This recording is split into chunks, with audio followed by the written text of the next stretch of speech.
South আফ্রিকার জয়ে আজকে ভারতের বিশাল একটা সুবিধা হয়েছে। সেটা একদম অনস্বীকার্য, সেটা একদম স্বীকার না করলেই নয়। যেখানটাতে ধারণা করা হচ্ছিল ওয়েস্ট ইন্ডিজ যেইভাবে পারফরম্যান্স করে আসছিল জিম্বাবুয়ের এগেইনস্টে ২৩০ প্লাস একটা রান, সেইখানে কিভাবে জিম্বাবুয়ের হেরে গেল এত বিশাল একটা ব্যবধান। সেখানে নেট রান রেটটা যেভাবে বাড়ায় নিছিল ওয়েস্ট ইন্ডিজ, সেখানে ভারত একটা কোণঠাসা একটা সিচুয়েশনে পড়ে গিয়েছিল। যদি আজকে ওয়েস্ট ইন্ডিজ জিতে যাইতো সাউথ আফ্রিকার এগেনস্টে, তাইলে তো ভাই ভারত তো অলিখিতভাবে বাদই পড়ে যেত, তাই না? বাদই পড়ে যেত। আজকে এই ওয়ার্ল্ড কাপটাতে যে ভারত টিকে থাকলো এখনো পর্যন্ত, সেটার জন্য সাউথ আফ্রিকা কিন্তু একটা বিশাল ক্রেডিট দিতে হয়। অবশ্যই ইন্ডিয়ান যত ক্রিকেট ফ্যান্সরা আছেন তারা সাউথ আফ্রিকার প্রতি আহ, না বললেও তারা কৃতজ্ঞ থাকবেন, ১০০ বার কৃতজ্ঞ থাকবেন। কারণ আজকে তারা যেভাবে বোলিংটা করেছে, স্পেশালি ওয়েস্ট ইন্ডিজ এত ভালো ব্যাটিং পারফরমেন্স করে আসার পরে এত ভালো ভালো ব্যাটাররা যে টিমে আছেন, আপনার Shai Hope, Brandon King, Shimron Hetmyer, Sherfane Rutherford, এদের মতো ব্যাটাররা যেই টিমে আছেন, সেই টিমটা একমাত্র ১৭৬ রানেই গুটিয়ে গেল।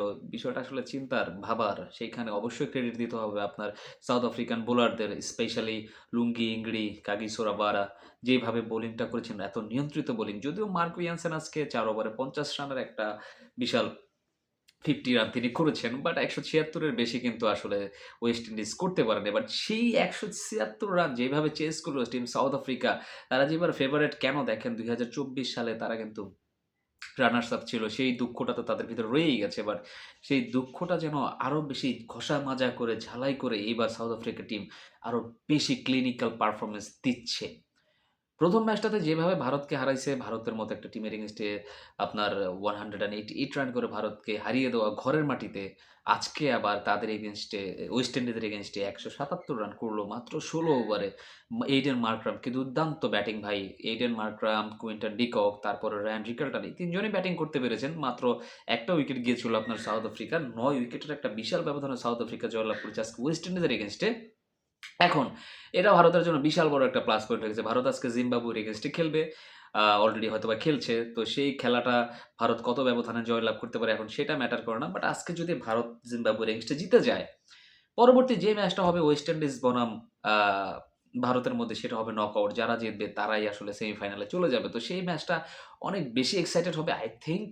কারণ ওয়েস্ট ইন্ডিজের এই টিমটা যেরকম একটা টিম, ওয়েস্ট ইন্ডিজের আগে ২ বার আপনার চ্যাম্পিয়ন হয়েছিল। সেই ২ বারই কিন্তু আপনার এই ভারতের মাটিতেই খেলা হয়েছিল। আপনি হয়তোবা মনে অনেকের থাকতে পারে, আবার অনেকের নাও থাকতে পারে দর্শক। বাট ওয়েস্ট ইন্ডিজ টিম এই কন্ডিশনটাকে অনেক ভালো এপ্লাই করতে পারে। বাট আজকে তারা সাউথ আফ্রিকার এগেইনস্টে ব্যাটিং কন্ডিশনটা এপ্লাই করতে পারেনি। স্পেশালি ওইদিন পাওয়ার প্লে যখন তাদের ৪টা উইকেট পড়ে গেছে ফ্রন্ট লাইনের ব্যাটাররা, তখন সেইখানে অনেকাংশেই তারা পিছিয়ে গেছে। কারণ তাদের রানের বেশ রানগুলাই কিন্তু আপনার টপ অর্ডার ব্যাটারদের থেকেই এসেছে লাস্ট ম্যাচগুলোতে। তো এখন কথা হচ্ছে কি, এত বেশি উইকেট কেন তাদের পড়ে গেল? আমার কাছে মনে হয়েছে তারা বেশি অ্যাটাকিং খেলতে গেছে, দ্যাটস ওয়াই তারা আউট হয়ে গেছে। বাট তারা যদি কন্ডিশন এপ্লাই করে ঠিকঠাক মতো আস্তে, আস্তে খেলতো, আমার কাছে মনে হয় তারা রানটা ২০০ ক্রস করতে পারতো এনি হাউ। বাট যাই হোক, দিন শেষে আসলে যারা ভালো পারফর্মার তারা রেজাল্ট নিয়ে বেরিয়ে আসবে। আজকে সাউথ আফ্রিকা দুর্দান্ত ব্যাটিং করেছেন। এইডেন মার্করামের ব্যাটিং তো একদম চোখে লেগে থাকার মতো। কি ধরনের ক্লাসিক্যাল শট খেলে ভাই! ৫ করে ছক্কা মেরে দেয় এরকম ব্যাটার এইডেন মার্করাম।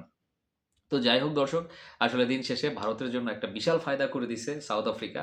আমার কাছে মনে তো হয় আবার সাউথ আফ্রিকার ভারতই ফাইনাল খেলতে যাচ্ছে। এটা আমার কাছে পার্সোনাল থট। আমি জানি না কি হইতে যাচ্ছে। তো আপনাদের ব্যক্তিগত মতামত দর্শক কমেন্টস করে জানাবেন যে ভারত, সাউথ আফ্রিকা আপনার আরেকটা ফাইনাল হবে কিনা? সবাই ভালো থাকবেন, সুস্থ থাকবেন। সালামু আলাইকুম।